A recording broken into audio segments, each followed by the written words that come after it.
ఇంటర్లో బైపీసీ తీసుకుంటే ఫ్యూచర్ ఉంటుందా? జనరల్గా ఏంటి అంటే ఎవరైనా కానీ బైపీసీ ఎందుకు తీసుకుంటారు? బైపీసీ తీసుకొని మా వాడు డాక్టర్ అవ్వాలి. సో పేరెంట్స్ ఆలోచన విధానం అనేది ఎలా ఉంటుందంటే, సో 100% బైపీసీ తీసుకున్నాడు, బైపీసీ తీసుకొని నెక్స్ట్ నీట్ రాసేస్తాడు. నీట్ రాసి ఎంబీఎస్లో సీట్ వచ్చేసేస్తే అతను హ్యాపీగా అతని లైఫ్ అతను లీడ్ చేసుకుంటాడు. డాక్టర్ చేద్దామని ఇంటర్లో బైపీసీ జాయిన్ చేశానని చెప్పి జనరల్గా మన ఊళ్ళల్లో మన ఇళ్ళల్లో మనం మాట్లాడుకుంటూ ఉంటాం.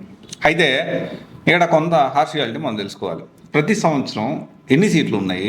ఎందుకంటే నీట్ ఎగ్జామ్ అని చెప్పి చాలా మంది ప్రెజరైజ్ అయ్యి కొంతమంది పిల్లలు సూసైడ్ చేసుకునే పరిస్థితి కూడా ఉంది. ఒక లాంగ్ టర్మ్, 2 లాంగ్ టర్మ్లు, 3 లాంగ్ టర్మ్లు, 4 లాంగ్ టర్మ్లు, అంటే 4 లాంగ్ టర్మ్స్ అంటే ఆల్మోస్ట్ 4 years వాళ్ళ లైఫ్ని పనంగా పెట్టి నీట్ ఎగ్జామ్ ప్రిపేర్ అయిన వాళ్ళు కూడా అది ఉన్నారు. సరే, ఈ నీట్ ఎగ్జామ్ పేపర్ లీక్ ఇదంతా పక్కన పెట్టేసిస్తే, సో మనకి జనరల్గా మనం మాట్లాడుకుంటే ఓవరాల్గా మనకి ఎన్ని సీట్లు ఉన్నాయి ఇండియా మొత్తం మీద?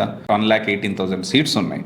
అందులో గవర్నమెంట్ సీట్స్ వచ్చేసి యూజీకి నేను మాట్లాడుతున్నాను. అంటే ఎవరైతే ఎంబీబీఎస్ చదవాలనుకుంటున్నారో పీజీ కాకుండా యూజీ గురించి, అండర్ గ్రాడ్యుయేట్ గురించి నేను మాట్లాడుతున్నా.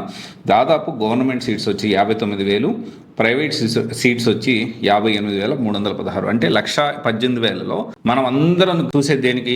ఏ కేటగిరీ సీట్ కోసమే చూస్తాం. అంటే క్వాలిఫై అయిన వాడికల్లా సీట్ వస్తుంది. సి కేటగిరీ సీట్ వచ్చింది, ₹1,00,00,000, 80 లక్షలు, 2 కోట్లు పెట్టి జాయిన్ చేయించాలి.